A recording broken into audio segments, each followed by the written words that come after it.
चिन्तासन्ताहन्तारो यत्पादाम्बुजरेणव स्वीयानां तान्निजाचार्यान् प्रणमामि मुहुर्मुहुः।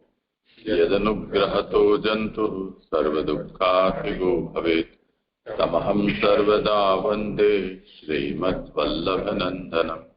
अज्ञानतिमिरान्धस्य ज्ञानाञ्जनशलाकया चक्षुरुन्मीलितं येन तस्मै श्रीगुरवे नमः। नमामि हृदये शिष्ये लीलाक्षीराब्धिशायिनं लक्ष्मीसहस्रलीलाभिः सेव्यमानं कलानिधिं चतुर्भिश्च चतुर्भिश्च चतुर्भिश्च त्रिभिस्तथा षड्भिर्विराजते योऽसौ पंचधा हृदये। किसका क्रम है आज? जय कृष्ण जी श्लोक है। अरे आरंभ। दंडवत कृपानाथ सभी को जय श्री कृष्ण।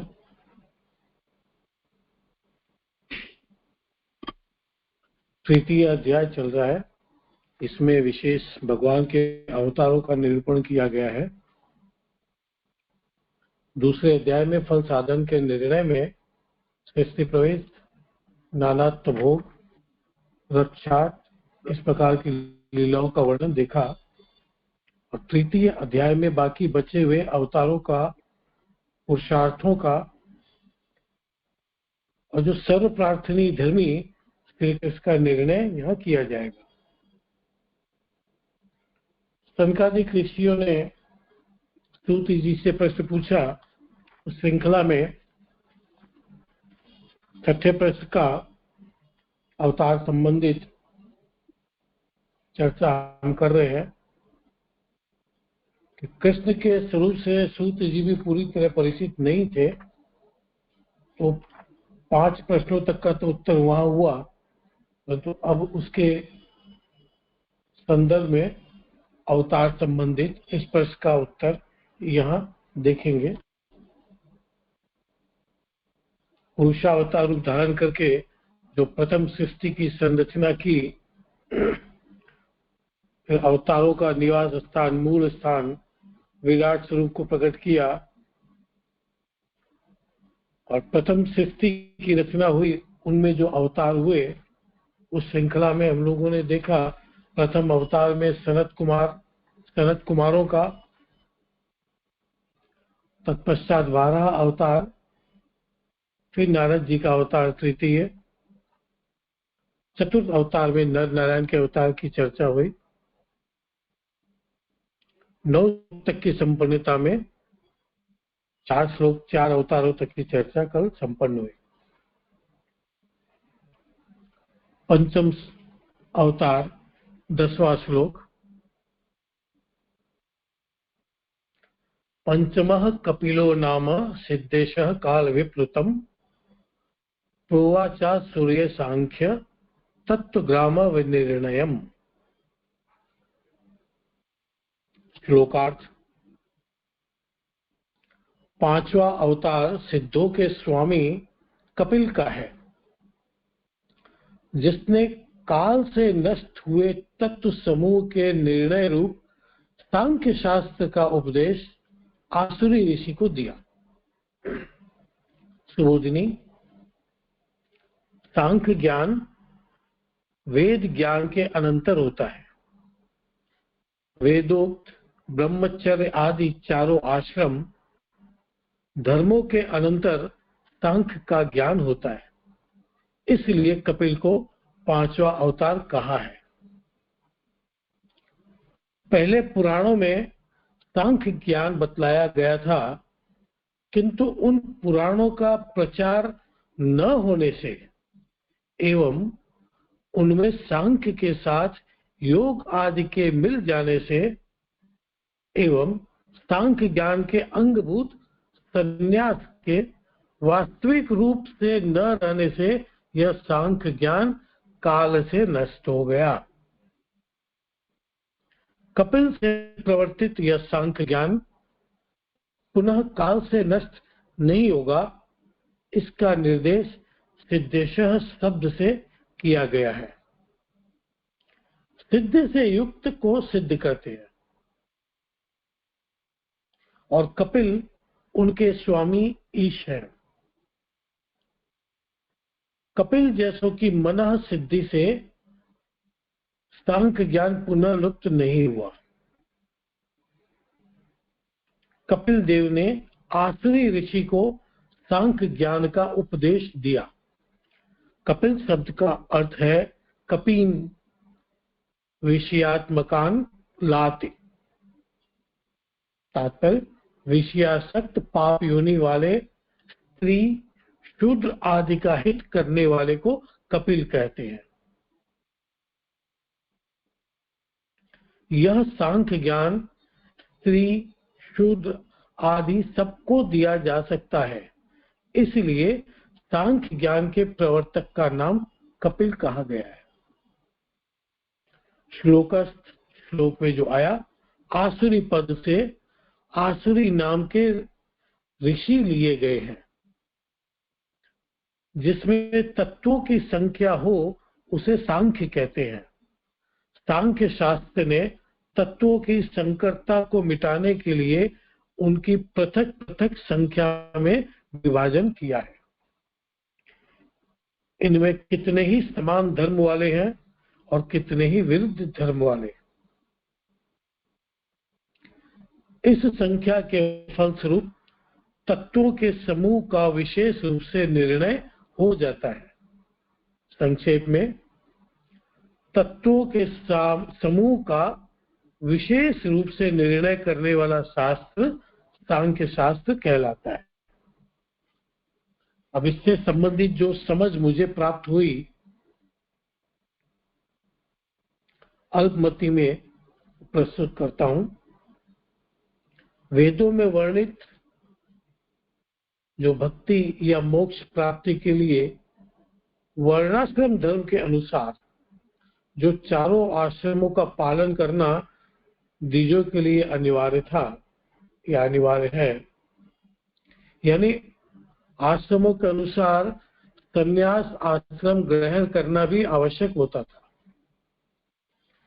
सांख्य से तात्पर्य है कि संन्यास लेने हेतु, सांख्य से तात्पर्य संन्यास की सांसारिक आसक्ति त्याग करके, संसार का त्याग करके मोक्ष या भक्ति के लिए प्रवृत्त होना, जैसा बाल बोध में हम लोगों ने भी देखा। तो संन्यास लेने हेतु आवश्यक जानकारी सांख्य ज्ञान में या सांख्य शास्त्र में प्राप्त होती है, ऐसी समझ। अब भिन्न भिन्न संप्रदायों के अपने अपने नियम और ऐसे नियमों का ज्ञान पूर्वक निरूपण पूर्व काल में ऋषियों के द्वारा, मनीषियों के द्वारा पुराणों में भी वर्णित था, पर उन पुराणों का उपयोग आवश्यकता अनुसार न होने से यह सांख्य ज्ञान भी समयानुसार या काल के प्रभाव से नष्ट हो गया।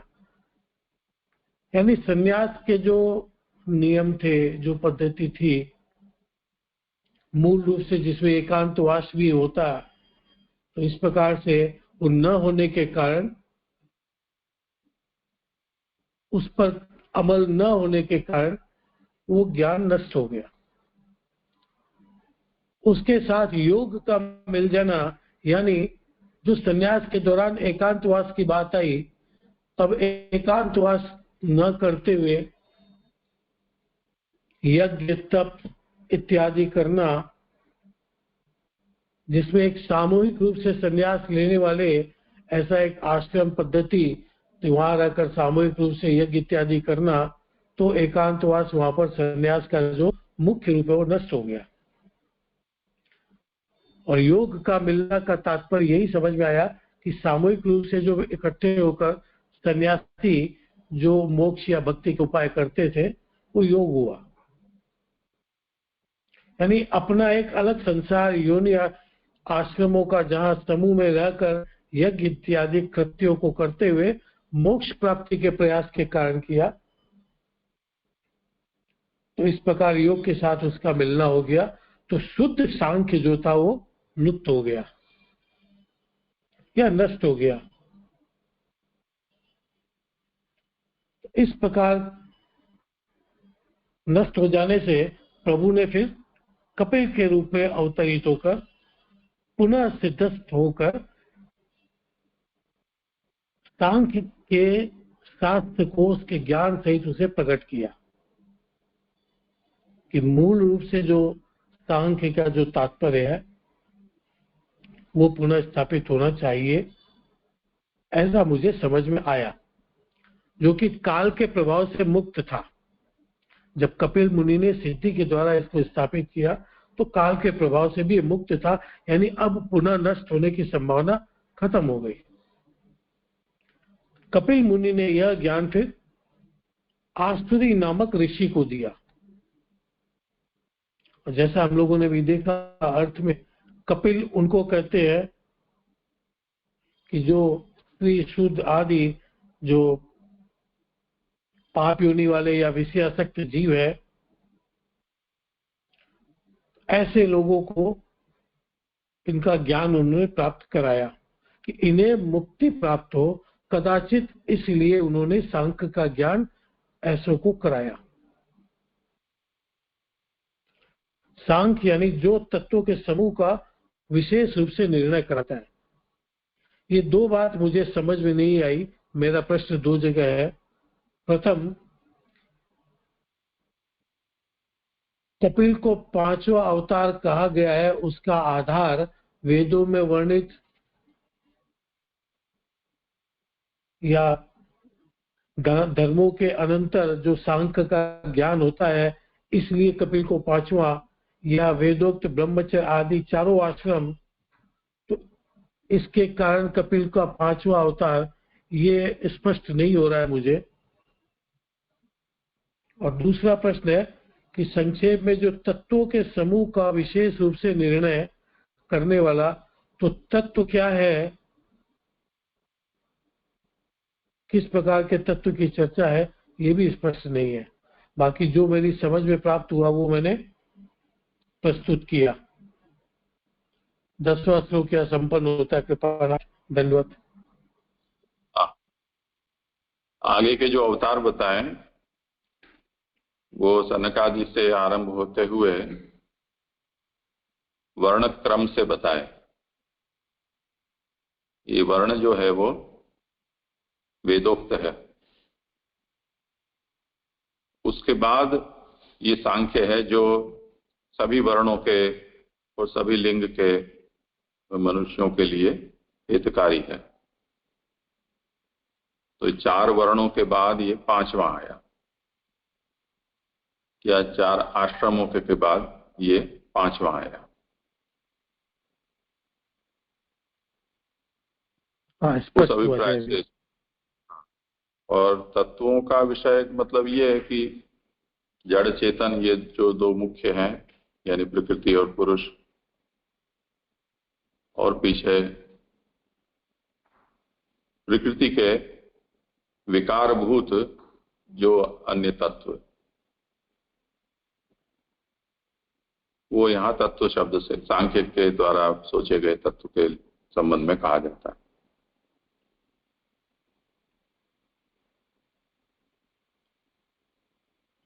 इनमें तत्वों के समूह को कैसे समझा जाए? ये हो गए ना। अच्छा, इन्हीं को समूह को त्रिगुणात्मिका प्रकृति है, उससे महत्त्व होता है। महत्त्व से अहंकार, अहंकार सात्विक राजस और तामस 3 प्रकार का होता है। उनमें से सात्विक अहंकार से ज्ञानेंद्रियों का प्राकट्य है। उसी तरह आगे कर्मेंद्रियों का, फिर तन्मात्राओं का, शब्द स्पर्श रूप रस गंध, और फिर पृथ्वी जल तेज वायु आकाश, ये महाभूत। इस तरह से सब तत्व इसमें जो जैसे महाभूत हैं तो वो तत्व समूह हो गए। 5 तन्मात्राएं तो वो तत्व समूह हो गई। अंतःकरण और 5 कर्मेंद्रिया, 5 ज्ञानेंद्रिया, ऐसे करके 11 इंद्रियां, ये तत्व समूह हो गई।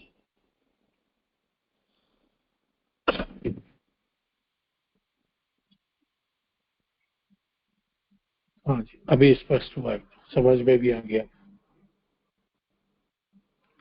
10वां श्लोक क्या संपन्न हुआ जाए, मेरा इतना ही था। जिनको कुछ पूछना नहीं हो तो हाथ नीचा कर लें, मैंने अनम्यूट किया है तो समय पर बोल लें। विनोद राम जी ये यहाँ पे ये समझना था, ये सांख्य तो समझ में आ गया कि तत्वों का चिंतन जो होते हैं 28 से 23 तत्व जैसे भी, उनका चिंतन को सांख्य कहा जाता है। लेकिन वो जो स्त्री शूद्र आदि के हित करने वाले, वो थोड़ा समझना था कि कैसे। अब तक तो ये था कि ब्राह्मण वगैरह सांख्य योग के द्वारा उनकी मुक्ति होती है, लेकिन जो स्त्री और शूद्र है उनको ये सांख्य का ज्ञान कैसे हितकारक होता है, वो थोड़ा सा। आत्मा अनात्मा का विवेक होने पर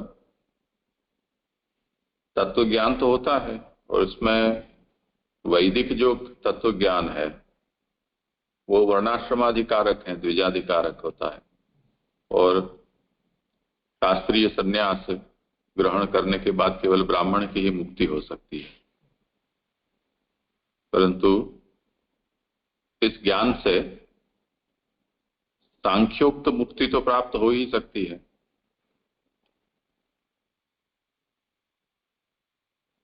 तो इतना विवेक हो जाने पर कि जड़ चेतन का भेद क्या है, ये भी बहुत बड़ा ज्ञान है।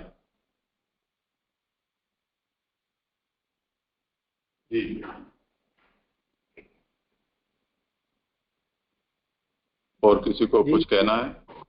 जी जो मेरे को यहाँ पे उन्होंने जो प्रस्तुति के वक्त योग आदि के संबंध में जो बोला कहा, उसमें थोड़ा सा मुझे लग रहा है शायद वो इस तरीके से उन्होंने बताया वैसा है या कुछ अलग तरीके से, क्योंकि उन्होंने बताया योग आदि मतलब जिन्होंने भी सांख्य में संन्यास लिया है वो एक से अधिक एकांतिक वास के बजाय एक से अधिक हो गए, वो मिल के उन्होंने संन्यास आश्रम के अंतर्गत रहना चालू किया। इसके कारण वो योग अन्य का योग होने के कारण वो सांख्य वहाँ ज्ञान नष्ट हुआ। मुझे ऐसा लगता है यहाँ पे इस तरीके से आ रहा है, सांख्य के साथ योग, जो एक सांख्य है उसी प्रकार से योग है, वो दोनों को मिला दिया गया, दोनों की साधना प्रणाली को मिला दिया गया, उसके कारण सांख्य ज्ञान उस काल में कहीं नष्ट हुआ है। तो वो जरा स्पष्टता करनी थी।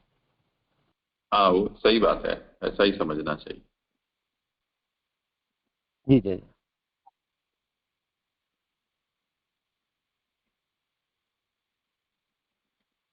जी यहाँ पे ये जो सांख्य ज्ञान है वो वेद ज्ञान के अनंतर होता है, तो यानी ऐसे समझना कि वेद में उसका वर्णन नहीं है या तो उसके अलावा भी है, वो कैसे समझे?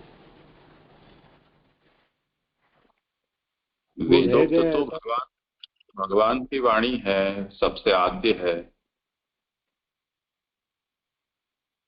सांख्य तो ऋषि प्रोक्त है,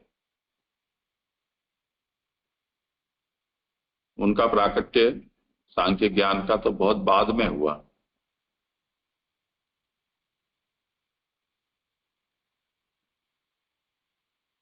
जी, लेकिन वेद में भी उसका बीज या तो वो उसका वर्णित तो होगा, ऐसा तो होगा ही ना? नहीं है ऐसा। अच्छा, तो इसीलिए ये अवतार के रूप में प्रभु ने प्रकट, कपिल जी के रूप में प्रकट हुए ऐसे। हाँ जी जी जी जी, मेरे को ये प्रश्न था कि यहाँ जो आया ना कि 125 में पेज पे लास्ट लाइन, इनमें कितने ही समान धर्म वाले हैं और कितने ही विरुद्ध धर्म वाले। तो आपसी ने जो संख्या मतलब तत्व समूह समझा है उससे वो समझना है समान धर्म वाले तत्व और विरुद्ध धर्म वाले। नहीं, ऐसा नहीं है। जैसे जड़ और जीव या पुरुष और प्रकृति, ये विरुद्ध धर्म वाले हो गए। प्रकृति है वो अचेतन है, पुरुष अजड़ है, तो ये परस्पर विरुद्ध धर्म वाले हो गए। अब जो प्रकृति के विकार रूप में हुए हैं, उनमें भी कुछ ऐसे तत्व हैं कि जिनमें साधर्म है, वो कुछ ऐसे हैं कि जिसमें वैधर्म है। तो जैसे महाभूत लें तो महाभूतत्व न या जड़त्व न पांचों की पांचों समान धर्म वाले हैं, पर जल और तेज ये परस्पर विरुद्ध धर्म वाले हो गए। ऐसे हाँ हाँ जी, मतलब एक भी दूसरे के रिस्पेक्ट में ये समान धर्म और विरुद्ध धर्म, छोटा सर्कल बड़ा सर्कल, इस तरह से। हाँ हाँ, प्रणाम। जी, एक प्रश्न ये आ रहा था मेरे कि जो आसुरी पद यहाँ पे उपयोग किया है महाप्रभु मतलब श्लोक में, वहां पे बताया आसुरी नाम के ऋषि हैं, तो वो आसुरी नाम के ऋषि से आसुरी भाव के संबंध में कुछ यहाँ पे बात कही जा रही है, जैसे कि भी जो इनको उपदेश प्राप्त करने के अधिकारी हैं वो पाप योनि या विषयासक्त हैं, मतलब जो वेद की जो 4 आश्रम और जो अपने वर्ण व्यवस्था है उससे जो बाहर हैं, वो जैसे अपन भक्ति के अंदर भी उनको अधिकार है, उसी प्रकार से सांख्य में भी उनको अधिकार है। उस संदर्भ में आसुरी होने के कारण उनको आसुरी नाम के ऋषि के संबंध में कहा गया है। वो महाप्रभु स्वयं ही आज्ञा करें, इदम ज्ञानम स्त्री शूद्र साधारणम इति प्रवर्तकस्य तादृशम नाम। स्त्री शूद्रों को जैसे तुम ही जो बता रहे हो, उसी अभिप्राय से महाप्रभु ने ये बात कही है कि स्त्री शूद्र जो मुक्ति के अधिकारी वैदिक मार्ग से नहीं माने जाते हैं, उनको भी ये सांख्य शास्त्र का जो ज्ञान है वो कराने वाले इस मार्ग के प्रवर्तक हैं, वो आसुरी होने के कारण उनका इस तरह का नाम यहाँ कहा गया है। वैसे उनका नाम भी है ही वो। जी जी। परमानंद जी को कुछ कहना है? ठीक है, तो आगे जिनका क्रम हो वो करो आरंभ। हाँ जी, यही पूछ रहा था मैं। इसमें आप सांख्य शास्त्र का उपदेश आसुरी ऋषि को दिया, तो मेरा ये जिज्ञासा हो रही थी, आसुरी ऋषि शायद कोई हुए होंगे। जैसे मुझे जानकारी है कि माता देवहूति को कपिल देव जी ने सांख्य का उपदेश दिया था, मैंने कहा ये आसुरी ऋषि को आ गए।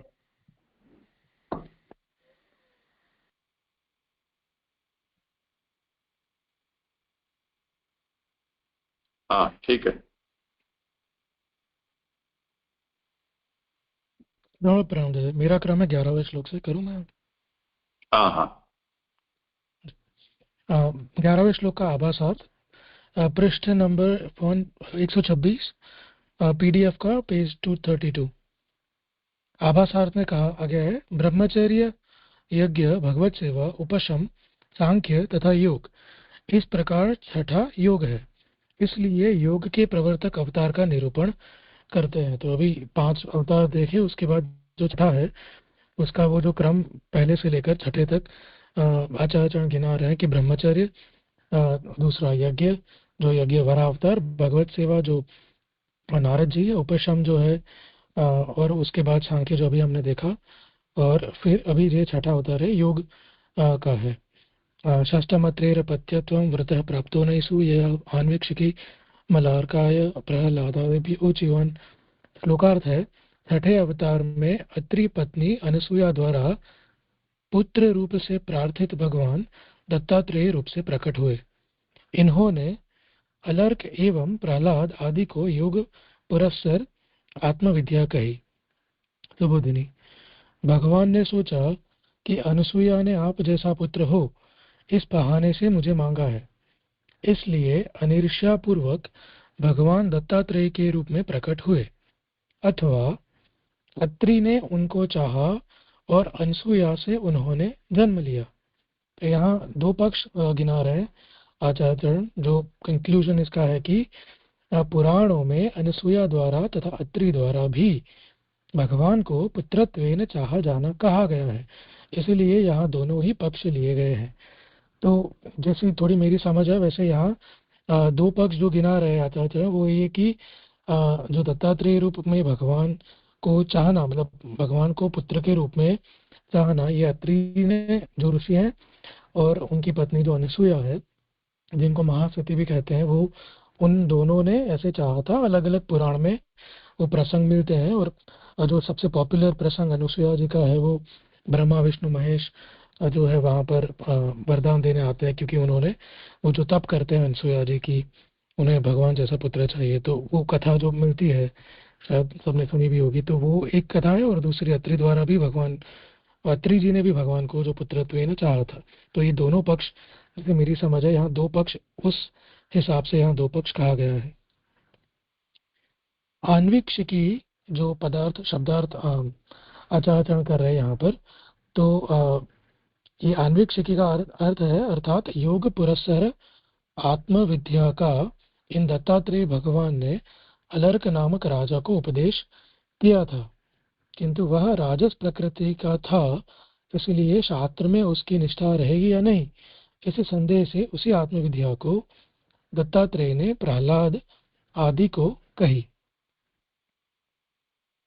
यहाँ पर आन्वीक्षिकी जो मूल श्लोक में शब्द प्रयोजित है, वो आन्वीक्षिकी का अर्थ किया है कि योग से भरपूर, मतलब जो आत्मविद्या में योग मुख्यत्वे ने कहा गया हो, वो आत्मविद्या जो है उसे आन्वीक्षिकी, ऐसा नाम यहाँ मूल श्लोक भागवत में दिया है। और वहाँ अलर्क जो है उसका भी नाम है और प्रहलाद जी का भी नाम है। तो यहाँ आचार्य आज्ञा कर रहे हैं कि अलर्क नाम के एक राजा थे, जो मतलब मैंने थोड़ा देखा था, मार्कंडेय पुराण में अलर्क नाम के राजा का कथन आता है, जो ऋतुध्वज और मदलसा करके एक रानी है, उनका पुत्र है। और वो जो है, वो जब उनके माता पिता जो वानप्रस्थ कर जाते हैं, तो उसके बाद ये राजा कोई चिंता के कारण, कोई अन्य राजा का कोई वैर है या उसके कारण वो कोई संत से सलाह लेने के लिए जाते हैं, ऐसा कुछ वर्णन मार्कंडेय पुराण में है, जहाँ पर दत्तात्रेय जी उन्हें मिलते हैं, उपदेश भी करते हैं। किंतु जैसे आज्ञा कर रहे हैं आचार्य, वैसे ही राजा जो है अलर्क, बिकॉज वो राजसी, मतलब राज्य कर रहे हैं, तो उनमें जो वो राजस गुण है जो अधिक है, वो प्रकृति उनकी वैसे ही थी, तो शायद वो शास्त्र में उनकी निष्ठा रहे ना रहे, उस संदेह से ये आत्मविद्या जो है दत्तात्रेय जी ने प्रहलाद को भी कही है। प्रहलाद तो भक्त होने के कारण इस विद्या का अधिकारी था, तो ये प्रहलाद जी को भी ये आत्मविद्या दी गई थी। इसका संदर्भ सप्तम स्कंद जो है भागवत का अवति लीला, उसके 13वें अध्याय में ये संदर्भ आता है कि प्रहलाद जी जो अपने जीवन के उत्तरार्ध में राज्य करते हैं, उसके बाद एक कोई पृथ्वी परिभ्रमण करने पधारते हैं कहीं पर, तो वो संतों के वहाँ उन्हें दत्तात्रेय मिलते हैं और उनका वार्तालाप चलता है। तो यहाँ वो संदर्भ है। और ये जो अनिर्षा पूर्वक, ये यहाँ 11वां श्लोक मतलब होता है संपूर्ण, किंतु यहाँ जो अनुसूया पद है उसके दो अर्थ किए हैं। अनुसूया का जो एक डिक्शनरी मीनिंग है ईर्ष्या रहित, और दूसरा है जो अत्रि की पत्नी अनसुया माता। तो मूल में जो कहा ना अनिर्ष्या पूर्वक भगवान दत्तात्रेय के रूप में प्रकट हुए, तो वो अनिर्ष्या पूर्वक जो कहा उससे कोई तात्पर्य अलग लेना है, वो मेरी समझ में इतना स्पष्ट नहीं है। किसी और को या पता हो या फिर जैसे आप आज्ञा करें।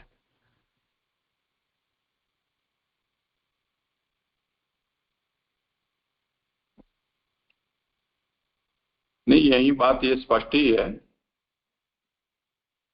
अत्रेः अपत्यत्वम अनसूयया,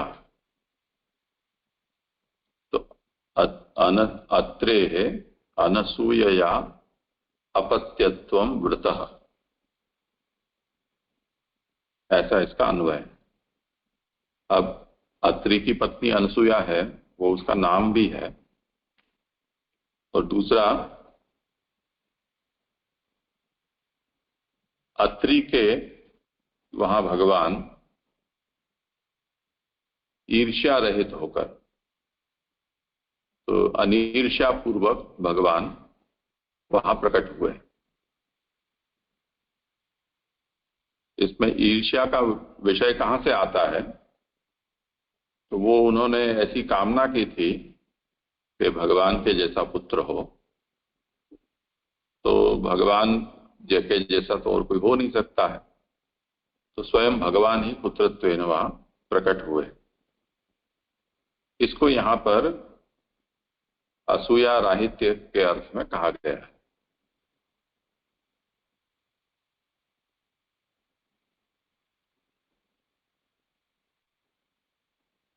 जी मतलब उदार मत है भगवान, ईर्ष्या नहीं रखते, इसलिए वो भगवान वहां प्रकट हुए। ऐसे नहीं, अत्रि और माता अनसुया इन दोनों ने भगवान से वर की प्राप्ति इच्छी थी, और उन्होंने ये कहा कि आपके जैसा पुत्र हो, हमें प्राप्त हो। अब भगवान को पुत्र रूप में मांगने का तो औचित्य होता नहीं है, यानी इतना साहस कैसे हो सकता है किसी के अंदर। तो वो मन में तो उनकी ऐसी ही भावना थी कि भगवान ही उनको पुत्र रूप में प्राप्त हों, पर उसमें मांगने में अविवेक झलकता है, इसलिए उन्होंने उसको ऐसे शब्दों में मांगा कि आपके जैसा पुत्र प्राप्त हो।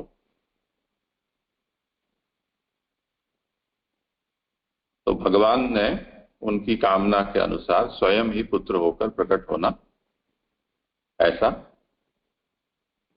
उनको आशीर्वाद दिया।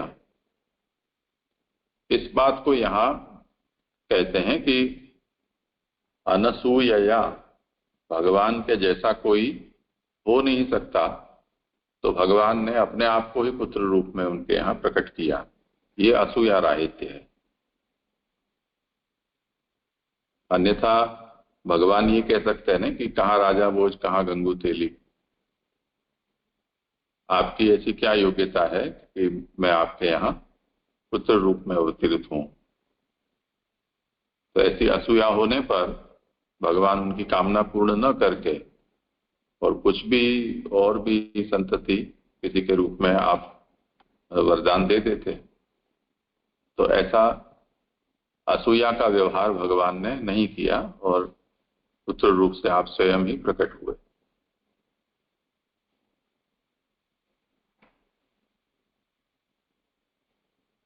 जी क्लियर हुआ, थोड़ा आगे ले लो। हाँ, ये प्रश्न था, ये जो योग शास्त्र प्रकट किया गया, वो शास्त्र का कुछ नाम है? योग जैसे नारद जी का नारद पंचरात्र, तो दत्तात्रेय भगवान का योग शास्त्र, उसका कोई नाम है ऐसे? हाँ, प्रोनाल करो समाधान। जी ऐसा तो मुझे कोई दिखा नहीं कहीं पर कि उनका अत्रि जी का था, कुछ अत्रि संहिता, बट ये इनका कुछ समझ नहीं आया कोई नाम है कि नहीं, शास्त्र है कि नहीं। नहीं, दत्तात्रेय जी ने जो प्रहलाद जी को और अलर्क को उपदेश दिया वो उसी प्रकार का उपदेश था ना, यही तो बात कह रहे हैं आप।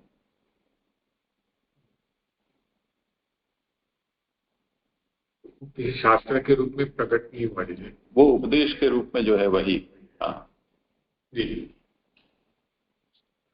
जैसे मतलब मानो उद्धव गीता हो या फिर विदुर नीति, ऐसे जो महाभारत में विदुर नीति हो गई, वैसे ही ना फिर जैसे। जी पारवा का आभासात ले रहा हूँ, उसी पेज पर है।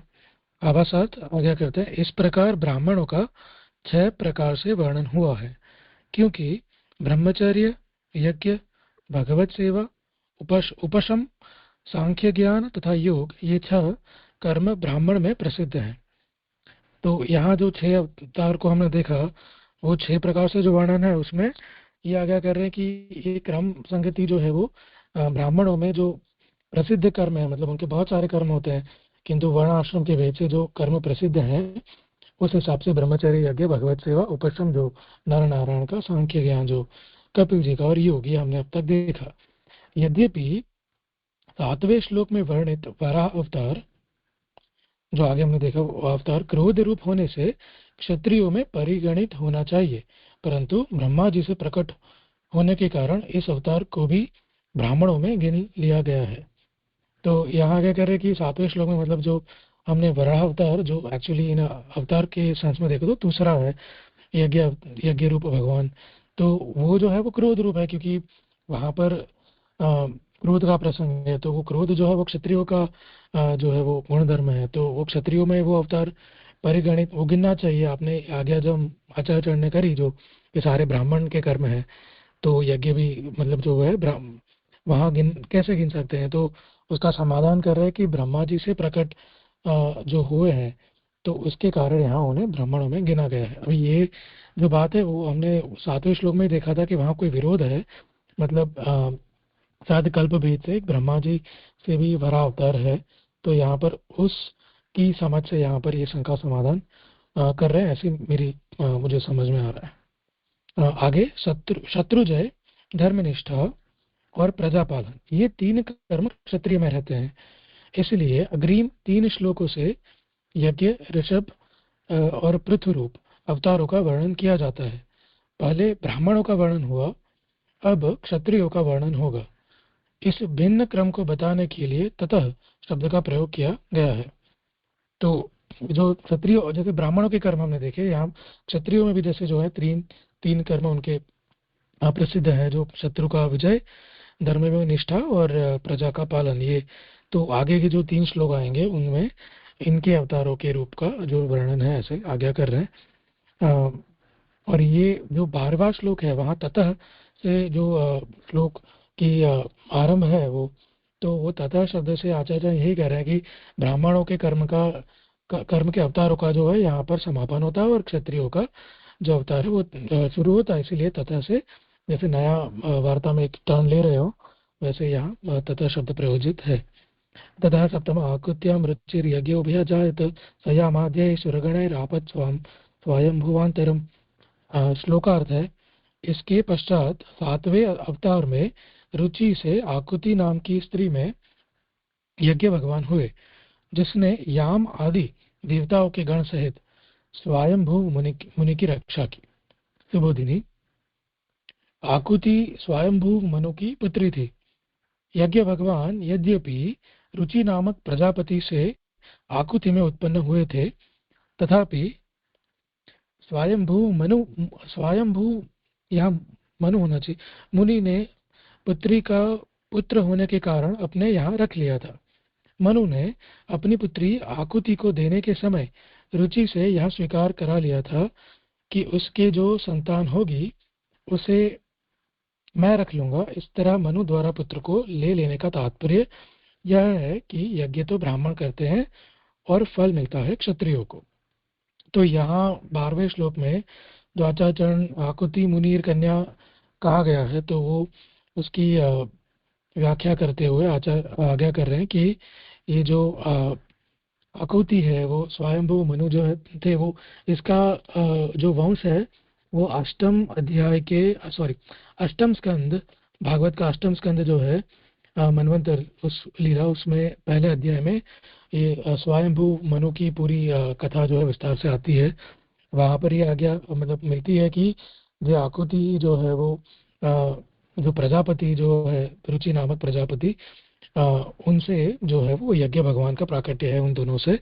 किंतु स्वयंभू मुनि जो है उनको वो मुनि का मतलब इनका पुत्र आकृति का पुत्र रखना था, क्योंकि उनके पुत्र नहीं था। तो स्वयंभू मुनि मनु ने वो जब विवाह प्रसंग था उनका, तभी आकृति से ये मतलब रखा था शर्त की जो पुत्र होगा वो जो संतान होगा वो रख लेंगे। तो यहाँ उसे मुनि से पुत्री का पुत्र है, वैसे यहाँ आज्ञा समझ में आती है। और ये जो आज्ञा कर रहे हैं कि यज्ञ जो है वो ब्राह्मण करते हैं और फल मिलता है क्षत्रियों को, तो यहाँ ये बात कर रहे हैं कि यज्ञ जनरली हम देखते हैं, जैसे फॉर एग्जांपल हम ले अश्वमेध हो या कोई, तो यज्ञ करने वाले जो है वो पूरा गण तो ब्राह्मण होता है, वो जो पूरा वहाँ पर जो विधि करते हैं, तो वो और फल जो है वो क्षत्रियों को मिलता है, क्योंकि अश्वमेध में भी देखा जाता है। जैसे कोई फॉर एग्जांपल मैंने यहाँ लिया तो पता नहीं लेना चाहिए कि नहीं, बट ऐसे अगर समझे तो कि वो फल तो जो है उसका वो क्षत्रिय जो राजा है उसको मिलता है वहाँ। तो यहाँ पर भी वैसे ही है कि यज्ञ अवतार जो भगवान प्रकट हुए यहाँ पर रुचि नाम के जो ब्राह्मण है उनके यहाँ पैदा हुए, क्योंकि वो प्रजापति थे, वो ब्राह्मण थे। कि मनु जो है वो प्रजापालन उनका धर्म है, वो क्षत्रिय है, तो मनु जो है उनको यहाँ पर ये फल प्राप्त हुआ है। ऐसे यहाँ पर आगे कर रहे हैं। फिर ये बात आ रही है कि यहाँ पे यज्ञावतार रुचि नाम ब्राह्मण के यहाँ पैदा हुए और उसे ले लिया स्वयंभू मनु ने, अतः फल प्राप्त हुआ मनु को जो क्षत्रिय थे। स्वयंभू मनु यज्ञ भगवान को अपने पृष्ठ रक्षक बनाकर अपने शरीर में रख गए। तब इन्हीं यज्ञ भगवान ने याम आदि प्रथम मनवंतर के 4 प्रकार के देवता हैं, उनके साथ उस मनवंतर का पालन किया। यही इस अवतार का प्रयोजन था। तो ये जो पूरी बात यहाँ बता रहे हैं वो 8वें स्कंद के प्रथम अध्याय में जो स्वयंभू मनु की कथा आती है वहां पर ये हमें मिलता है कि ये जो स्वयंभू मनु है वो जो है वो फिर तप करने के लिए कोई नदी सुनंदा के नदी के किनारे पर वहां पर भगवत स्तुति करते रहते हैं। और वहां पर जब ये जो समाधि करते हैं उस समय जो असुर है राक्षस है वो जो है वो उन्हें हैरान करने वहां आते हैं। तो उस टाइम पे जो है वो यज्ञ भगवान जो यहाँ प्रकट हुए वो भगवान जो है वो वहां पर राज्य संभाल लेते हैं पूरा। तो मतलब वहां रक्षा करते हैं। तो ये अवतार का यही प्रयोजन है जो यहाँ पर बताया है। श्लोक ये 12वां संपन्न हुआ। 13 वाले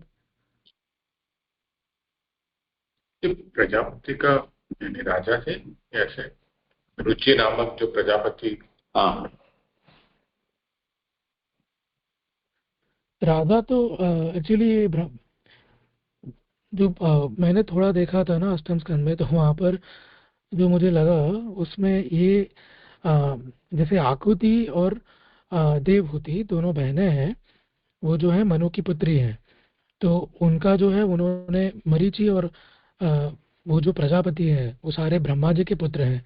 तो ब्रह्मा जी के पुत्र होने से मतलब ये प्रजापति ब्राह्मण है। तो उन मनु ने वहां पर उन्होंने यहाँ ये प्रजापति के पुत्रों को ये कन्याएं दी थी, ऐसा वहां पर निरूपण है। प्रश्न इसलिए है कि जैसे कि यज्ञ भगवान को जैसे अपने क्षत्रियों में गिना है, तो अगर उनके माता पिता ब्राह्मण है, नाम भी यज्ञ है जो वेदोक्त है, तो फिर क्षत्रियों में ये आना चाहिए, इसलिए प्रश्न हुआ। अगर माता पिता अगर ब्राह्मण है, नाम भी यज्ञ भगवान है, तो फिर क्षत्रियों में क्यों गिना? और वो तो वारा अवतार मत पुत्रिका पुत्र के हिसाब से वो होता है। वो यहाँ कहा ना कि भगवान यद्यपि रुचि प्रजापति से आहुति में हुए, फिर भी स्वयंभू ने पुत्रिका पुत्र होने के कारण अपने यहाँ रख लिया।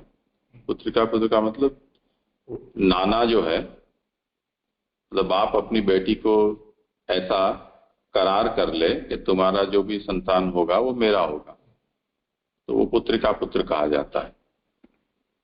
लेकिन वो कुल ब्राह्मण कुल नहीं था पूरा, वो समझना था। हाँ, तो ये स्वयंभू तो क्षत्रिय थे ना।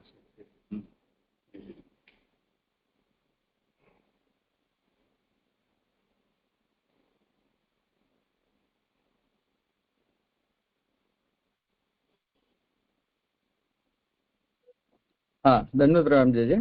यहाँ जो आभासार्थ में ये बताया कि 7वें श्लोक में वर्णित वराह अवतार क्रोध रूप होने से क्षत्रियों में परिगणित होना चाहिए, परंतु ब्रह्मा जी से प्रकट होने के कारण इस अवतार को भी ब्राह्मणों में गिन लिया गया है। तो मेरा कंफ्यूजन ये है कि ये कल्पभेद से समझना है, क्योंकि यूजुअली तो जो अवतार होते हैं लीला अवतार वो नारायण से होते हैं, तो यहाँ ब्रह्मा जी से इनको गिनने की बात कही और फिर उससे उनको ब्राह्मणों में गिनती बनाई, तो कैसे समझना? जैसे वसुदेव जी या नंदराय जी यशोदा जी से भगवान का प्राकट्य हुआ तो वो भगवान नहीं है, ऐसा थोड़ी है। या दशरथ से श्री राम का हुआ कौशल्या से, उस तरह से कैसे समझना? जी जी जी।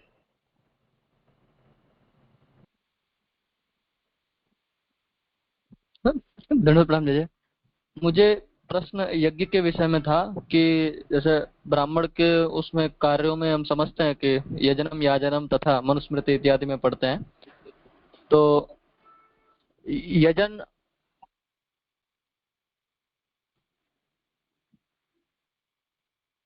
हाँ बोलो, फोन म्यूट होता जा रहा है। अगर ब्राह्मण करवा रहे हैं यज्ञ तो ठीक है, चलो प्रतिनिधिभूत हैं, तो कार्य जो फल है वो तो क्षत्रियों को मिलेगा। किंतु जब ब्राह्मण स्वयं कर रहा है तब भी फल क्षत्रियों को ही जाएगा। ये नहीं मेरा नहीं, ऐसा प्रश्न नहीं। था। हाँ, ऐसा नहीं है। जी तात्पर्य ये है कि जो यजमान है उसको फल मिलता है, पुरोहित को नहीं मिलता है। जी जी जी, यहाँ पे ये जो 12वां श्लोक जो श्लोक आया तो उसमें जो प्रयोजन है तो वो प्रयोजन क्या लेना, यानी लास्ट में जो प्रयोजन है उसमें उस मनवंतर का पालन किया, तो यानी जो ऊपर जो कहा गया कि शत्रुजय, धर्मनिष्ठा और प्रजापालन, तो ये तीनों में से प्रजापालन को यहाँ पे लेना या शत्रुजय को लेना?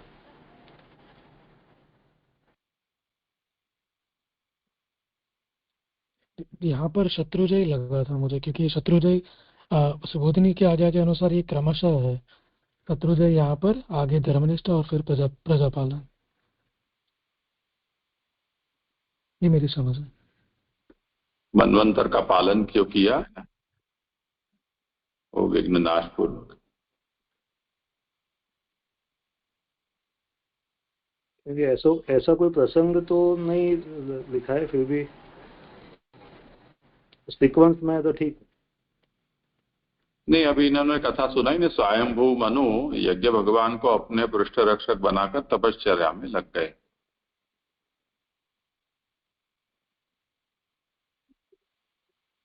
जी जी जी। तेजस भाई, वो कथा जो है ना, वो अष्टम स्कंद के पहले अध्याय के 17वें श्लोक में आता है कि असुर और राक्षस जो है वो खाने के लिए उन पर टूट पड़े और वो सब। जी जी ठीक।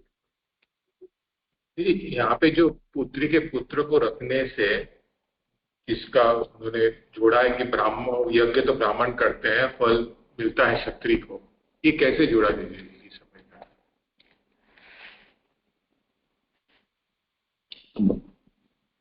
ये थे ब्राह्मण पुत्र, पर मनु के यहाँ चले गए ना, तो फल उनको मिल गया। इस तात्पर्य से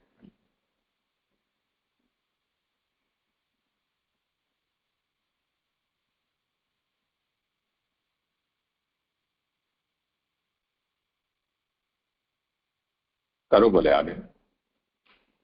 जी जी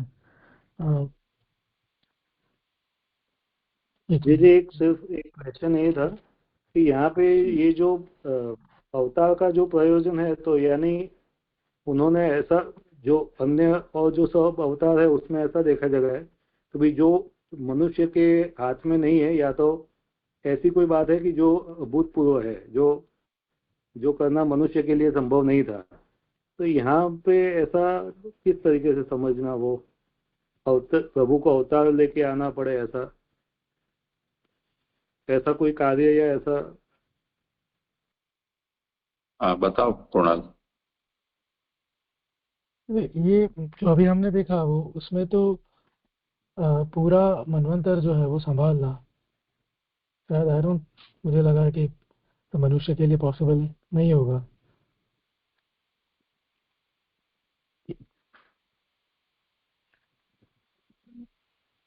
यानी इतना बड़ा जो मनवंतर है उस सेंस में ऐसे आप बता रहे हो? मतलब थोड़ा ये मेरी समझ है, जैसे करेक्ट करेंगे।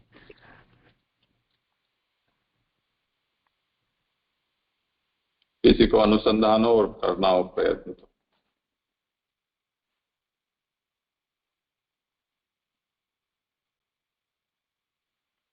बस मुझे भी यही लगता है, जैसे कुणाल कह रहे हैं, यहाँ पे लिखा है मनवंतर का पालन किया, तो पूरे इतना मनवंतर बहुत कई वर्षों वर्षों तक फैला हुआ है। उस पूरे मनवंतर में प्रभु ने उसमें जो भी धर्म का कार्य कर रहे हैं उनका प्रभु पालन कर रहे हैं, तो ये मनुष्य के द्वारा संभव नहीं है।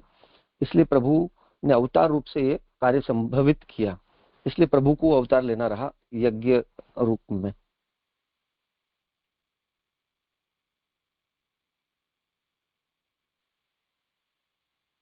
यानी काल के रेफरेंस में लेना है ऐसा?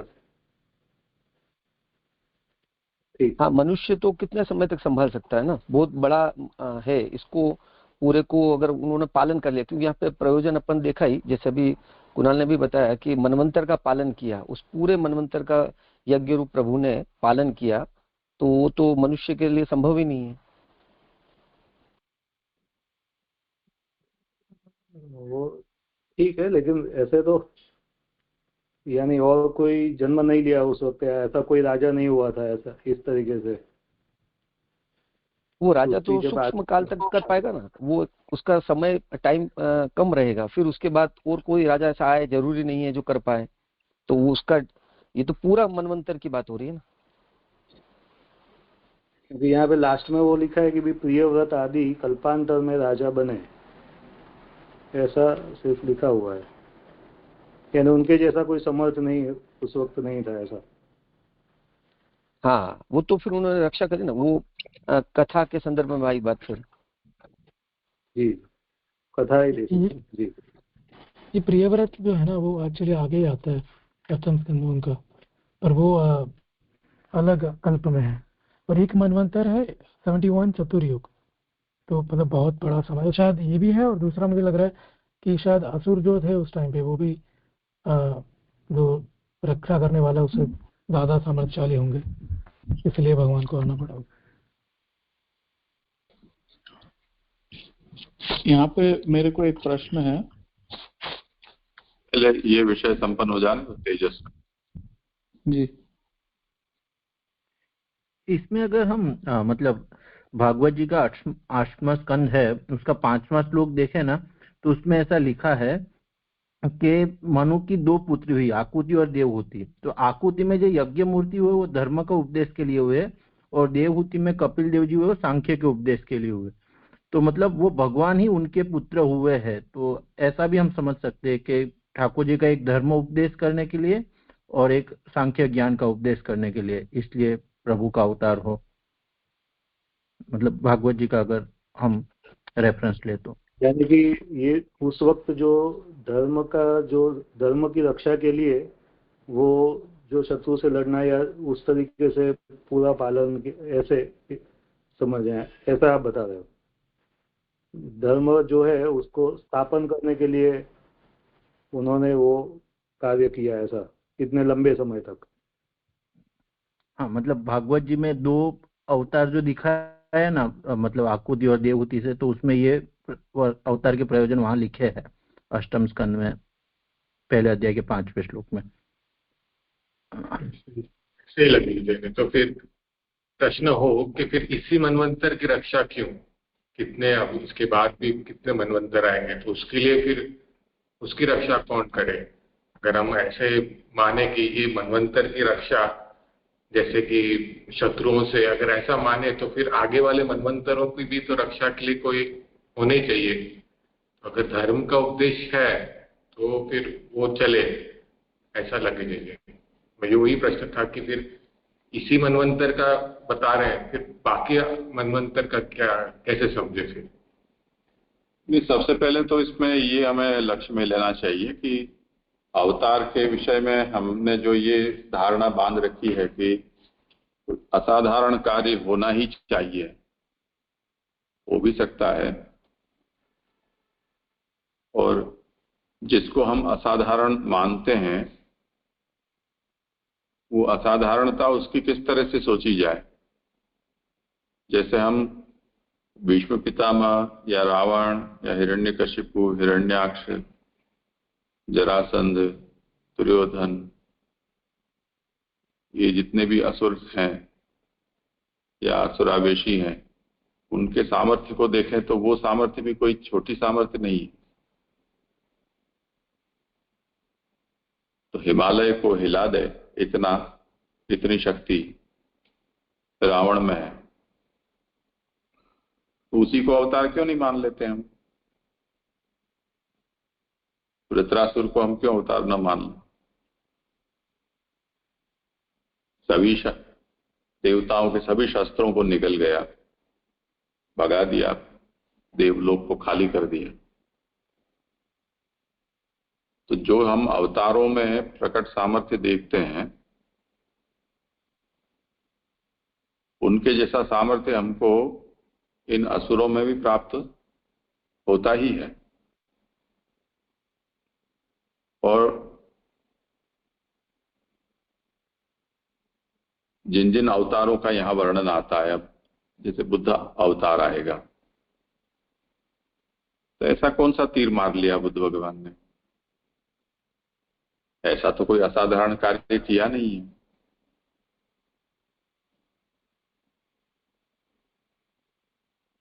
इसी तरह यदि साधारण और असाधारण की तुलना हम करें, वामन जी ने बलि से वरदान मांगा, 3 पांव भूमि उन्होंने याचना की। उसके बाद जो भगवान ने अपना स्वरूप प्रकट किया, वो तो फिर वो वामन वाला स्वरूप था नहीं, वो तो स्वरूप आपने परिवर्तित कर लिया। और उसके बाद उनका क्या हुआ क्या नहीं हुआ कुछ किसी को पता नहीं है, चरित्र कहां गए। तो इस तरह से जो भी कार्य हम अवतार के रूप में जहां हो रहा है उसका वर्णन देखते हैं, तो एक तो बात यह है कि जहां शास्त्र ने जिनको अवतार के रूप में वर्णित किया है वो अवतार हैं। एक ये हमें नियम समझना चाहिए। और अवतार नहीं है जो शास्त्र वर्णित नहीं है, ऐसा भी शास्त्र नहीं कहता है, क्योंकि आगे जाकर ये कहेंगे कि अवतारा असंख्येयाः, गिनती न की जा सके इतने भगवान के अवतार होते हैं। तो 24 संख्या या दशावतार में 10 संख्या में अवतार को बांधा नहीं गया है। जो प्रसिद्ध हैं और शास्त्र में जिनको अवतार के रूप में मान्य किया गया है वो अवतार हैं ही। अब उनकी जो कार्य की शैली है उसमें हर बार ऐसी असाधारणता दिखाना ये कोई आवश्यक नहीं है। जिस समय जो कार्य था उसके लिए भगवान ने प्रकट होना आवश्यक समझा और प्रकट किए। आप प्रकट होकर वो कार्य आपने किया। वो साधारण लगता हो तो साधारण, असाधारण लगता हो तो असाधारण, पर शास्त्र में उसको अवतार के रूप में निरूपण किया गया है, तो हमें उसको अवतार समझना है। एक बात ये। दूसरी बात ये है कि कार्य की साधारणता और असाधारणता का आधार उस कद ही हो ऐसा हमें सोचना नहीं चाहिए। जैसे किसी को हार्ट अटैक आया, वो ऐसे कोई निर्जन स्थान में 2-4 लोग जा रहे हैं, उसमें अचानक कोई व्यक्ति सामने से ऐसा मिल गया कि जिसके पास सॉर्बिट्रेट है और उसने उसको दे दी। अब सॉर्बिट्रेट गोली की कीमत 5 रुपया हो, 10 रुपया हो, पर उस व्यक्ति के लिए तो जीवन उसका प्राप्त हो गया। तो जीव के मूल्य जितनी वो मूल्यवान उसकी सहायता हो गई। तो इस तरह से वो जो कार्य किया जा रहा है वो कितनी शक्ति उसमें लगी है, इस बात को सोचने के बजाय उस अवसर पर उसकी क्या, अंग्रेजी में जिसको सर्कमस्टेंशियल वैल्यू कहते हैं, उस तरह से हमें इसको समझे कि उस समय पर यदि वो न होता तो क्या हो जाता, उसी से उसका महत्व सिद्ध हो जाता है। तो यहां भी जब स्वयंभू है, उन्होंने ये सोचा कि अब मुझे तपस्या करनी है, तो उन्होंने अपना सब कुछ राज्य छोड़ के और वो तपस्यारत हो गए। उस समय वहां पर असुरों ने उपद्रव मचाया, तब यज्ञ भगवान ने उनकी रक्षा ही नहीं की पर उनका राज्य भी संभाला। तो ये उस समय की परिस्थिति को देखते हुए वो एक असाधारण कार्य है, ऐसा भी हम उसको कह सकते हैं। जैसे राम को विश्वामित्र ले गए कि ताड़का बहुत परेशान कर रही है, लेकिन विश्वामित्र है इतना पराक्रमी जो इनको सिखा रहा है विद्या, वो हम अपने शिष्यों को कह रहा है कि भाई ताड़का को परेशान कर रहे हैं, हमको चौकीदारी करवा, तो इसका क्या औचित्य है? तो इस तरह से भी इसको हम सोच सकते हैं।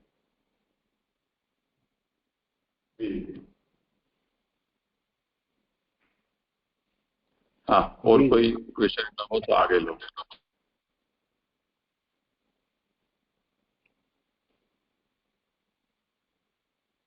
ठीक है। 13वां श्लोक। हस्तमे मेरुदेव्यां तु नाभे जात उरुक्रमः दर्शयन् वर्त्म धीराणाम सर्वाश्रम नमस्कृतम। श्लोकार्थ है, अष्टम अवतार में तो सभी आश्रमों से वंदनीय धीरों के पारमहंस्य रूप मार्ग को दिखाते हुए नाभि से मेरु देवी में ऋषभ अवतार हुए। सुबोधिनी। देश और काल के स्वस्थ होने पर सभी आश्रमों के धर्म भी स्वस्थ रहते हैं। यज्ञ अवतार के प्रथम सुरक्षा पूर्वक देश और काल को स्वस्थ बना दिया था, इसलिए यज्ञ अवतार के अनंतर वृषभ देव का वर्णन किया गया है। तो अष्टम अवतार जो 7 तक हमने देखा, अभी अष्टम जो यहाँ पर आचार्य आज्ञा कर रहे हैं कि जब देश और काल अनुकूल या स्वस्थ रहते हैं धर्म के पालन के लिए, तभी जो है वो सारे जो 4 आश्रम है उनके धर्म जो है वो पाले जाते हैं, मतलब स्वस्थ रहते हैं धर्म। तो यज्ञ अवतार जो हमने अभी देखा, वो यज्ञ अवतार के कारण जो उन्होंने सुरक्षा प्रोवाइड मतलब दी पूरे मनवंतर में, तो उसके कारण जो देश और काल जो स्वस्थ रहा, धर्म के लिए अनुकूल रहा, तो उस समय जो है यहाँ पर वृषभ देव जी जो है वो उनका प्राकट्य यहाँ पर किया गया है, आता है। अवतारों के लिए पहले जो 1, 2, 3 क्रम चला आ रहा है, उसी क्रम से यहाँ भी अष्टम आदि क्रम समझना चाहिए। मतलब जो क्रम आगे जो बताया है पहले से लेके 7वें तक, तो यहाँ पर उसी क्रम में यहाँ अष्टम मूल श्लोक में भी अष्टम करके आ गया है, तो वो हमें यहाँ पर उसे समझना है, ऐसी आज्ञा कर रहे हैं। इसका कुछ गूढ़ तात्पर्य हो तो मुझे स्पष्ट नहीं हो रहा, बट ये स्पष्ट है, बाकी ये क्रम अष्टम है।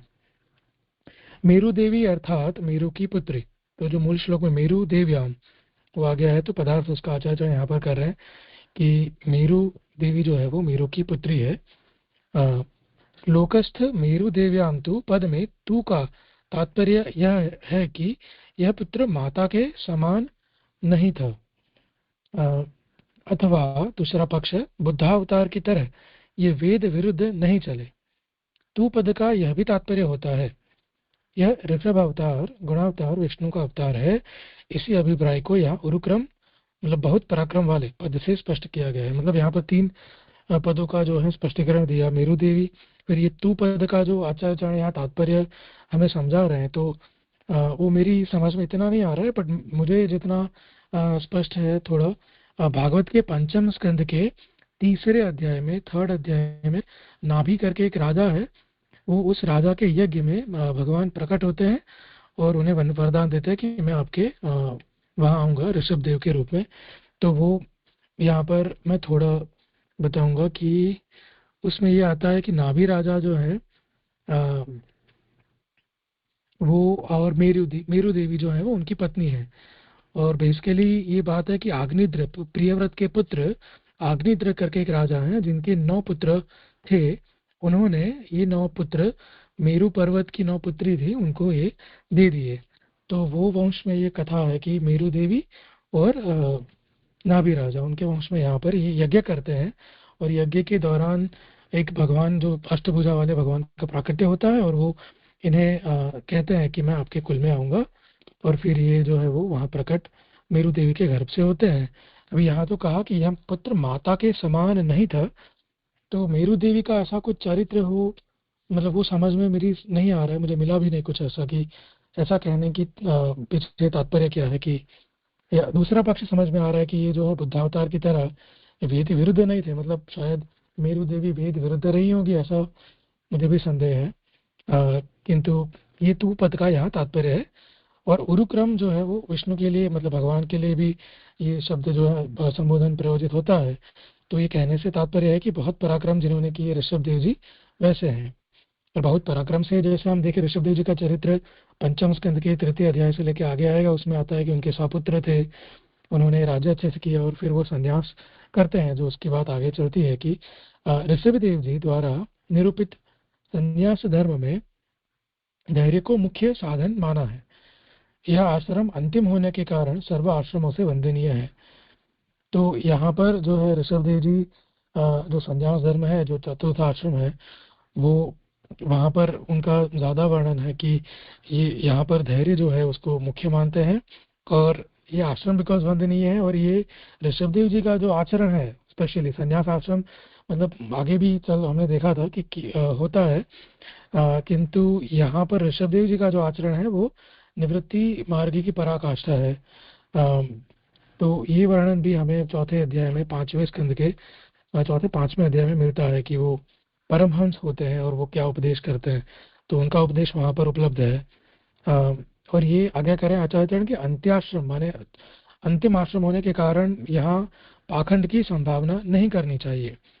तो यहाँ पर जैसे ऋषभ देव जी का वर्णन है कि वो दिगंबर अवस्था में रहते थे संन्यास आश्रम में, तो वो जो है वो वहाँ पाखंड कोई सोचे कि ये कोई दंभ होगा, तो ऐसा कुछ नहीं है, क्योंकि ये अंतिम आश्रम है और संन्यास आश्रम की भी पराकाष्ठा है, निवृत्ति की पराकाष्ठा है। तो यहाँ कोई पाखंड नहीं है, ये यहाँ उनका अविद्या के जो पर्दे हटे हैं, तो मतलब भगवत अवतारी है, तो यहाँ वो संभावना नहीं है। ये आचार्य चरण आज्ञा कर रहे हैं।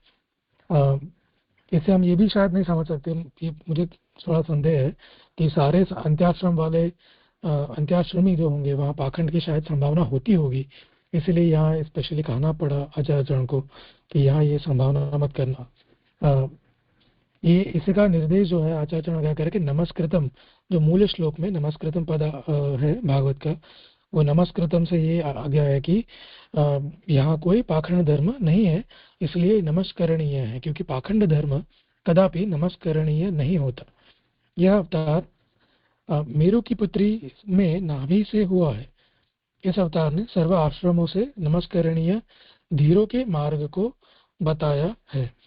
तो जगह आगे देखा वैसे मेरु और नाभि से इनका जन्म है और नमस्करणीय है क्योंकि धीरों के मार्गों को बताया है। और यद्यपि पंचम स्कंद के 5वें अध्याय में वो पूरा उपदेश अवेलेबल है, जो ऋषभ देव जी अपने पुत्रों को मोक्ष धर्म का उपदेश करते हैं, परमहंस होते हैं। ये इतना मेरी समझ है।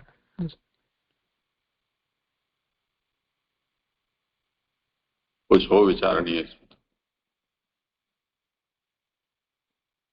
जो प्रश्न था ना, माता के समान अथवा वेद विरुद्ध बुद्ध अवतार की तरह, ये समझना था। हम शुरू से ये बात देखते आए हैं कि निरूपण की जो शैली होती है उसमें समय समय पर अपना एक प्रकार नियत हो जाता है, और महाप्रभु इस बात को यहाँ आज्ञा करते हैं कि भागवतकार जहाँ जहाँ भी किसी की उसके पिता से पहचान बताते हैं तो उसका उत्कर्ष समझाने के लिए, और माता से या स्त्री से पहचान बताते हैं तो उसका अपकर्ष बताने के लिए कहते हैं, ऐसा समझना चाहिए। तो वो जब जब भी वो बात आएगी तो कहा जाएगा आगे। उस तरह से यहाँ भी जो निरूपण आ रहा है कि मेरु देव्याम तु नाभेर जात उरुक्रमः, उसमें मेरु देवी से इनका प्राकट्य कहा गया है।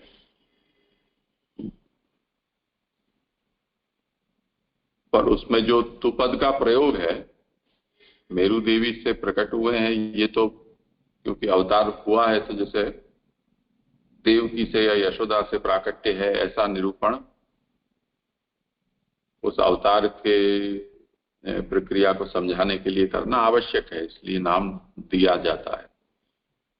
तो वहां उसका अर्थ ये नहीं समझ लेना चाहिए कि देवकी नंदन है या यशोदा नंदन है तो वो उनका कोई अपकर्ष बताने के लिए दिया जा रहा है। इसलिए यहाँ तुपद का जो प्रयोग है वो इस बात को कहने के लिए कि यहाँ जो माता से उनकी पहचान कराई गई है वो उनका अपकर्ष बताने के लिए नहीं है। बस इतना इसमें समझना। जी जी, ये क्षत्रिय अवतार में आ रहे हैं जी। तो इनके द्वारा जो किया गया जो उद्देश्य है वो चारों आश्रमों यानी जो क्षत्रिय से द्वारा किए गए उपदेश यानी ब्राह्मण भी ग्रहण कर सकते जी, वो ही समझना था। आप करो समाधान। मतलब यहाँ जैसे आगे आज्ञा करी थी कि ये धर्मनिष्ठा जो एक कर्म क्षत्रिय का रहता है कि वो धर्म के प्रति उनकी निष्ठा, तो यहाँ पर जो वर्णाश्रम का जो पालन करते हैं और वो संन्यास में स्पेशली बताया है, तो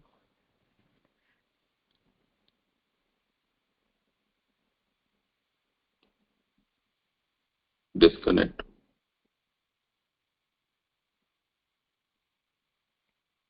ऋषभ देव जी ने कहीं किसी को उपदेश दिया हो ऐसा नहीं है। उनका जो आचरण है वो ही उपदेशवत है, तो उसको उसी अर्थ में समझना चाहिए। जो वे क्षत्रिय थे और संन्यास तक गए वो भी कैसे समझना? हाँ नहीं, वो ऐसा है, ये जो संन्यास है वो टेक्निकली ब्राह्मणों के द्वारा लिया जाता संन्यास है, उस तरह का ऋषभ देव जी का नहीं है। पर वो जो त्यागावस्था है उनकी और परमहंस जैसी जो अवस्था है वो ऐसी है कि सभी आश्रमों के द्वारा वंदनीय है। उस अर्थ में इसको समझना चाहिए। जी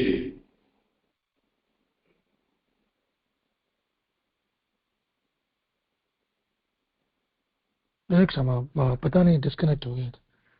हाँ कोई बात नहीं, करो आगे जी। 14वां श्लोक।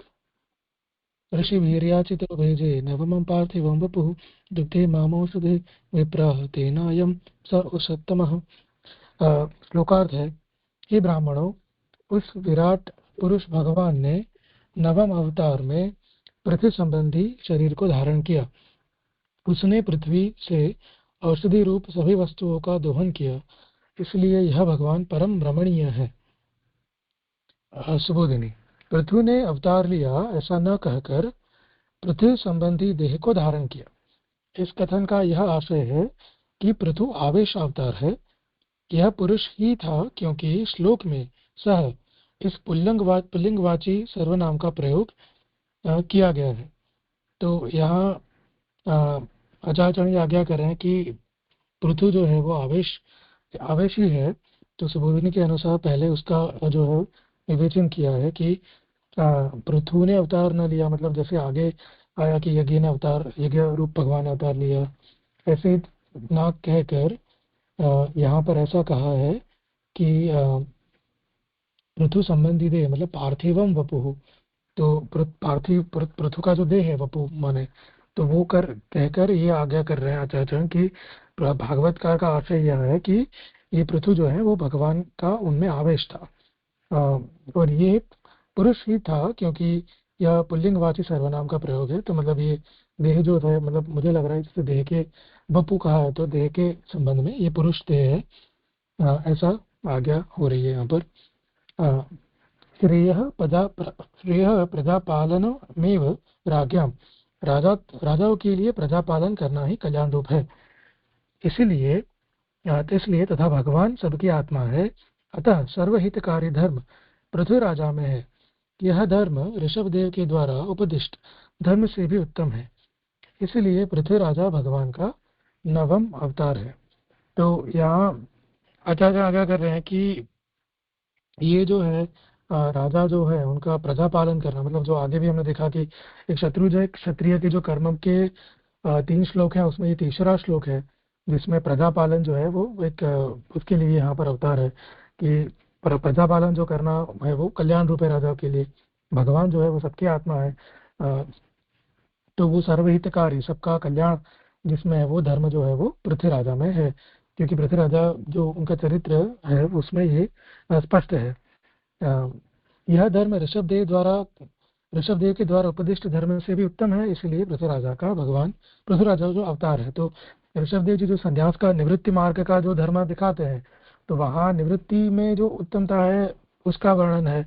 यहाँ पे प्रवृत्ति है, जो क्योंकि राजा है, राजा प्रजा पालन करते हैं। और जैसे हम चतुर्थ स्कंद में देखें तो चतुर्थ स्कंद के भागवत के चतुर्थ स्कंद के तृतीय प्रकरण जो आचार्य चरण आज्ञा कर रहे हैं वो 13वें अध्याय से लेके 23rd अध्याय 23 अध्याय तक जो है पृथ्वी राजा का जो वहाँ पर पूरा चरित्र 10 अध्याय 11 अध्याय में है।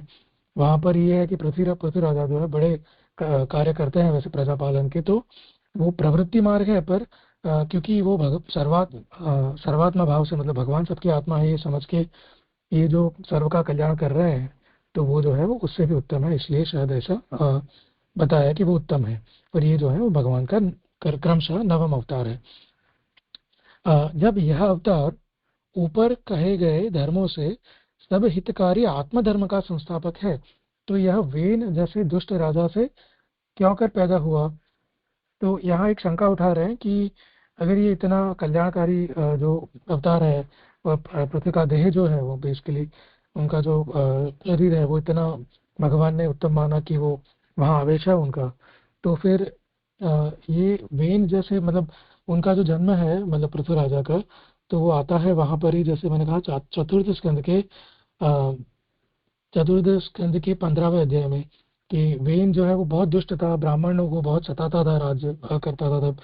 तो सारे ब्राह्मण जो थे उस राज्य में वेन करके जो राजा थे उनसे बहुत ही वो जो हैप्पी नहीं थे, मतलब तो वो जो है वो ब्राह्मण मिलके फिर वेन को, मतलब उसको उसका संहार करते हैं युक्ति से, और फिर जो है वेन से उनसे पृथ्वी राजा का देह जो है वहां पर उत्पन्न होता है, ऐसा प्रथम चतुर्थ स्कंद के 15वें अध्याय में मिलता है।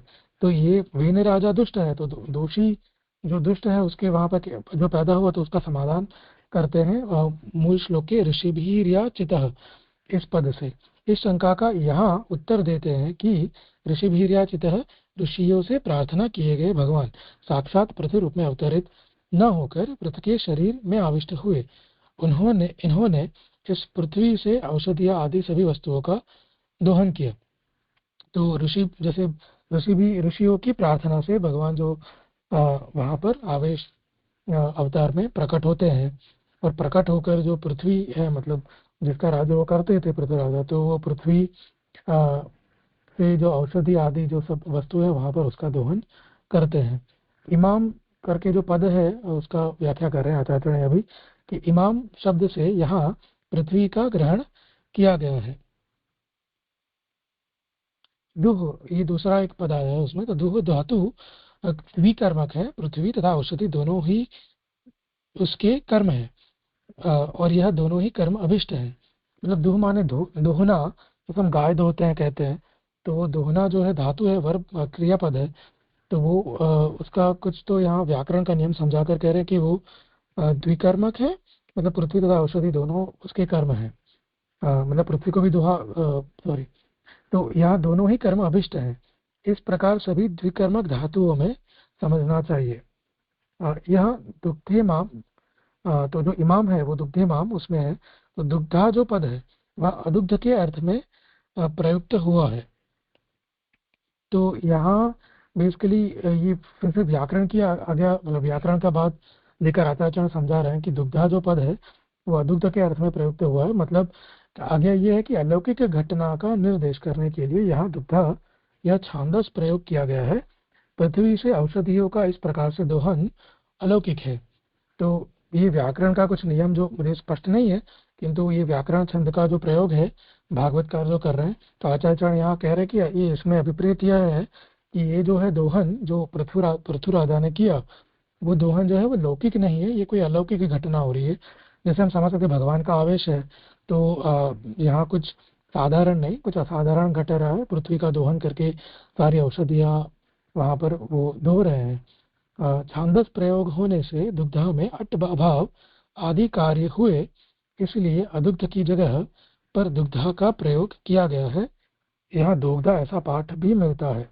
तो यहाँ दुग्धा पद का जो व्याकरण के औचित्य से समझाकर आचार्य मुझे स्पष्ट हुआ कि इतना की अलौकिक घटना का निर्देश करने के लिए जो यहाँ पर ये प्रयोग है। आगे चल के विप्राह जो शब्द है जो संबोधन किया है यहाँ पर ब्राह्मणों को, मतलब सूत पुराणी जो ये कथा सुना रहे हैं तो वो शौनक, अरे सॉरी, हाँ शौनक आदि को कह रहे हैं, तो वो विप्राह वो संबोधन कर रहे हैं। तो आचार्य आज्ञा कर रहे हैं कि इसका यहाँ विप्राह पद संबोधन है, इसका अभिप्राय है कि तुमने भी ज्ञान का बहुत दोहन करके उससे सबको विशेष रूप से परिपूर्ण कर दिया है, क्योंकि विशेषेण पूरका विप्राह, इस अभिप्राय से यहाँ विप्राह का प्रयोग किया गया है।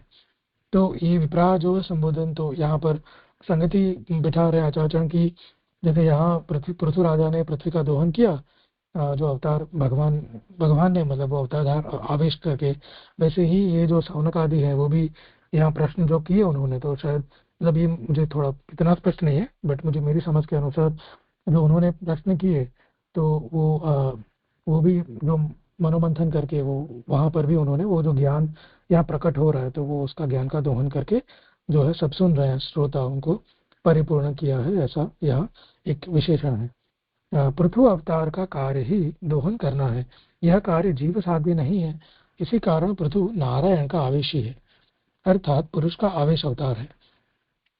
इसी अवतार की विशेषता यह है कि यह परम रमणीय उषत्तम है, अर्थात इस प्रकार का सर्वोपकारक अवतार अन्य अवतारों में भी दुर्लभ होता है, इसलिए इसे अति कमनीय कहा गया है।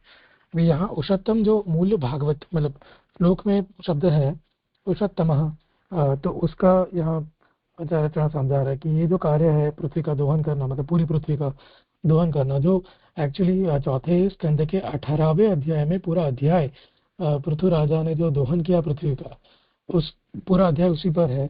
तो वो जो है वो जीव साध्य है नहीं, जीव नहीं कर सकता इतना बड़ा कार्य, तो ये अवतार है, आवेश अवतार है, ऐसा समझा रहा है। पर ये जो परम रमणीय मतलब उष्णतम और अति कमनीय, मतलब अति कमनीय से जो मेरा डिक्शनरी में मैंने देखा था वो ऐसा है कि डिजायरेबल, मतलब जिसकी हर कोई कामना करता हो, से कमनीय, और ये अति कमनीय मतलब इसकी उस टाइप का अवतार है जो सबका उपकारक है। कोई अवतारों में मतलब इतना बड़ा सामर्थ्य दिखाई नहीं दिया सर्व के उपकारक के अर्थ में, शायद ऐसा कुछ अर्थ है, ये मेरी समझ है। यहाँ संपन्न हुआ मतलब कुछ विचार नहीं तो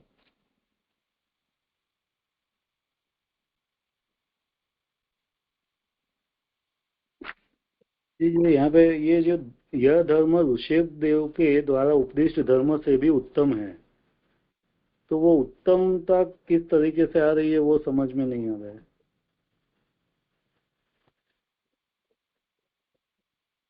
ऋषभदेव जी जिस समय राज्य छोड़कर जा रहे थे तब उन्होंने अपने पुत्रों को, जिस 100 पुत्र थे उनके, भरत उसमें सबसे बड़े थे, भरत को उन्होंने राजा बनाया और उस समय उन्होंने जो उपदेश दिया वो सभी उनके पुत्र भी पठित थे, पर फिर भी लोक शिक्षार्थ उन्होंने वो उपदेश दिया जाते जाते, जैसे कि बाप अपने बेटों को अच्छी बातें कहते हैं। उस संबंध में ये कह रहे हैं कि ऋषभदेव के द्वारा उपदिष्ट धर्म से भी उत्तम है, इसलिए पृथु राजा भगवान का 9वां अवतार है। यानी पृथु राजा है, उन्होंने तो ऋषभदेव जी ने जो उपदेश दिया वो बोलने की बातें थी, यानी जो कहा वो, और पृथु ने तो किया।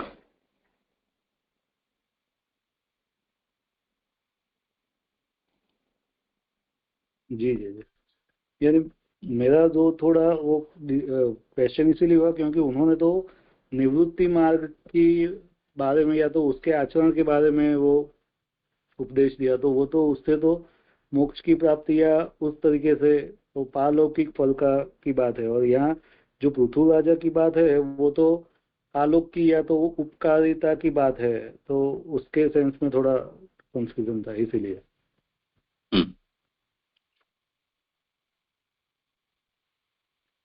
यहाँ पे जो कुणाल भाई आपने जो लिया विप्रा, वो अपने जो सोनक आदि ऋषि जो सूत जी अभी सब जवाब दे रहे हैं, उसमें विप्रा मतलब सोनक आदि के लिए कहा, तो ये संबोधन मतलब उनके लिए है, मतलब ये कंफ्यूजन हो रहा है। आपने उसकी संगति बताई है कि उसी प्रकार से उन्होंने भी मतलब आपने भी सभी प्रश्नों को उस तरीके से सब तरह से बहुत विचार करके और सबको प्रेरक हो या सबके लिए उपयोगी हो इस तरीके से आपने प्रश्न करे हैं। तो विप्रा, तो इसलिए मैं जैसे बस खाली ये चाह रहा था कंफर्म कि ये विप्रा शब्द जो है वो शौनक आदि ऋषि के लिए ही आया है या अवतार के संबंध में आया? नहीं, सूत जी कह रहे हैं ना, तो उनके प्रश्न के उत्तर में कह रहे हैं, तो प्रश्नकर्ता जो हैं उनको ही यहाँ कहा जा रहा है। उनको जी जी।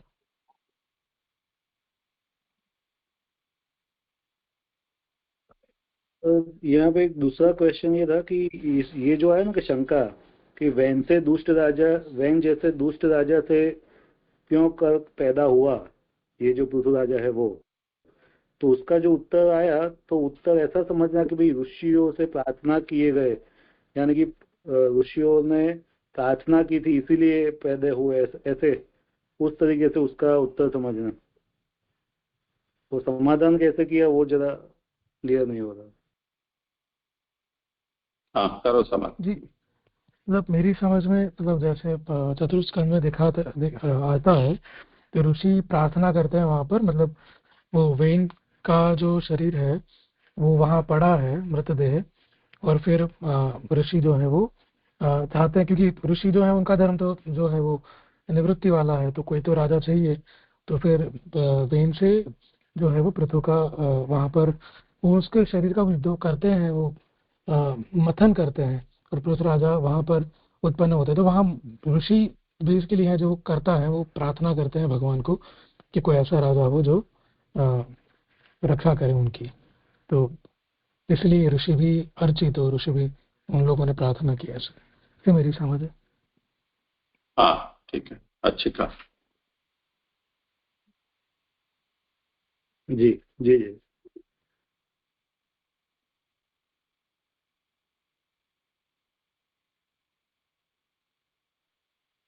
जैसे यहाँ पर एक चेष्टा मतलब सोची थी, पता नहीं सही है नहीं, आप आज्ञा करें। पुरुषोत्तम सहस्त्र नाम में 23वां जो नाम है त्राता, मैंने पढ़ा पर मतलब ऐसा लगा कि यहाँ क्षत्रिय की बात, ब्राह्मण के जो अवतार थे आए उसके बाद यहाँ से जो ये 3 अवतार क्षत्रिय के गिना है ना, तो उसमें यज्ञ से लेके मतलब ये पृथ्वीराज तक 3 जो है वो त्राता करके महाप्रभु जी आज्ञा करें रक्षण करने वाले। तो ये अवतार मतलब ऐसे यहाँ पर जोड़ सकते हैं वो पुरुषोत्तम साथ त्राता का नाम।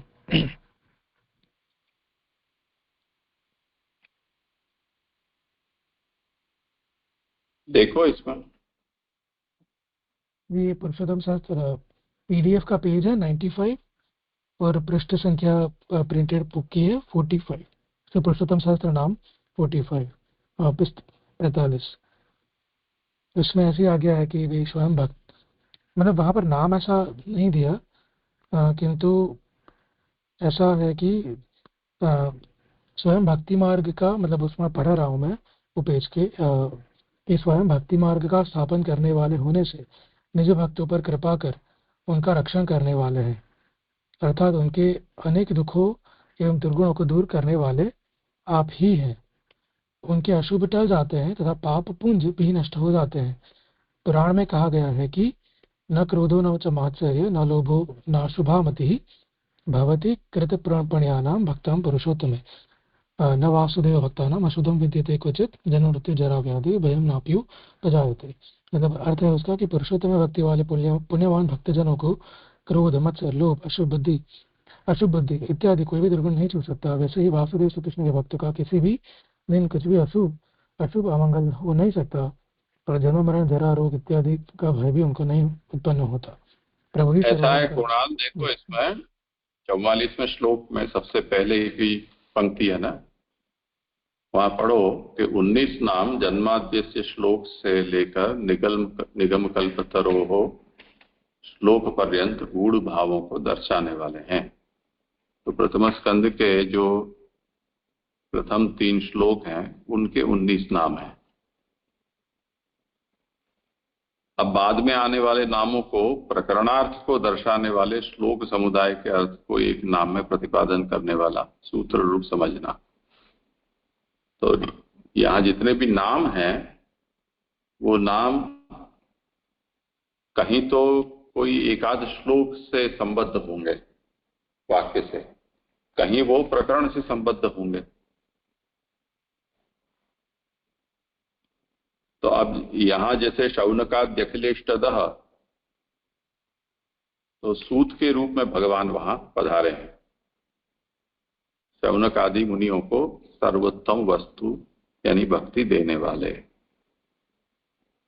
तो ये पूरा एक प्रकरण चला है कि जब से सूत जी का आगमन बताया गया और उन्होंने उनका अभ्युत्थान किया, स्वागत किया, आसन दिया, उनकी स्तुति की, फिर से उनकी स्वागत करके और उनसे प्रश्न किया।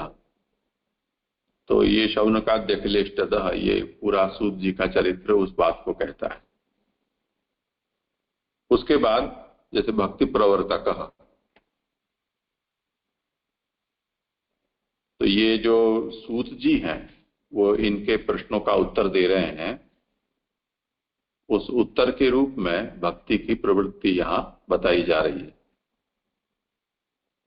तो अब जितने भी सूत जी के आगे तक चलने वाले उत्तर हैं वो सभी भक्ति प्रवर्तक, ये नाम उनके ऊपर चलता रहेगा। उसके बाद ये त्राता नाम है। तो त्राता का मतलब रक्षक। इसके अंतिम पंक्ति पढ़ो।